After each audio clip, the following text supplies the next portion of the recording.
2007, Rack and Roll was the game. Lots of innovation that year.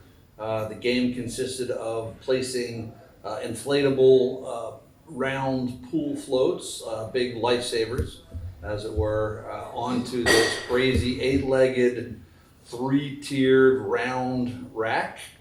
That were all suspended by chains, so if you hit one, and they would all move. Right, so it's the game was Rack and Roll was really true.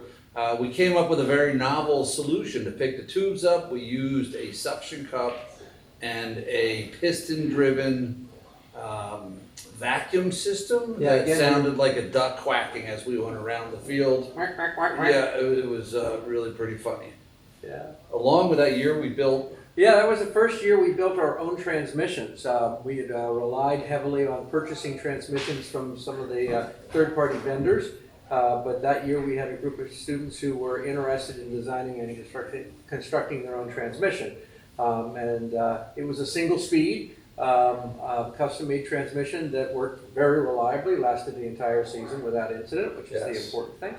And somewhat good news, we were able to move out of a pretty cramped classroom upstairs down to a space which had been the temporary kitchen while they were renovating the Woodward Gym and the Commons. And so we had a lovely new space with plenty of room to build.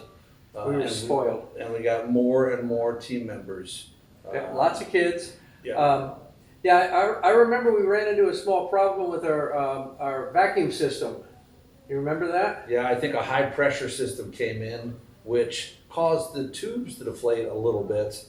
And as soon as the tube deflated with the suction cup on there, they would wrinkle, lose vacuum, and fall off. Yeah, similar to our problem with Stack Attack, where the circumstances during the course of the competition changed, the physics changed, and we had not anticipated that. And so it sort of left us unable to pick up the game pieces at the very last point.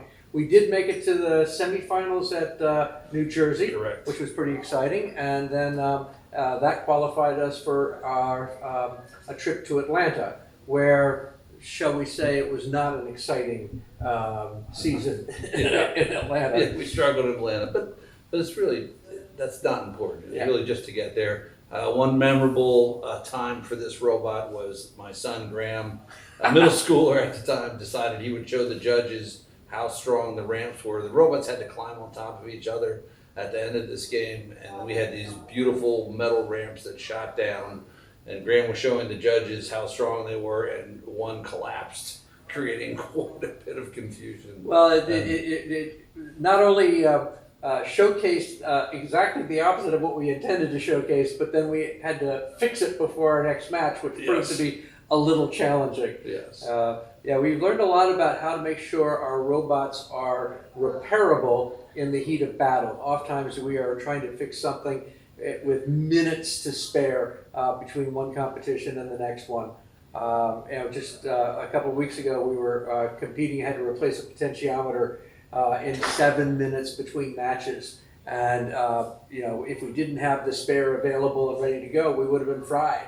Right. So, and we're still in a regional model at this point. So there are a Philadelphia regional, a New Jersey regional, a Chesapeake regional.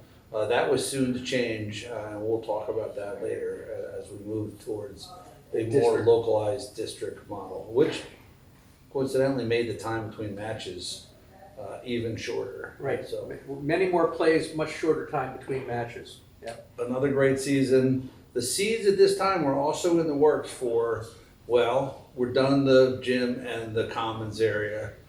We think we need to build a new science building. So we had become so popular and proved our case so strongly, and school was growing, that the initial planning for this building that we're in today came to fruition. And included custom space for our program. Yeah, which is a lovely thing. Cool.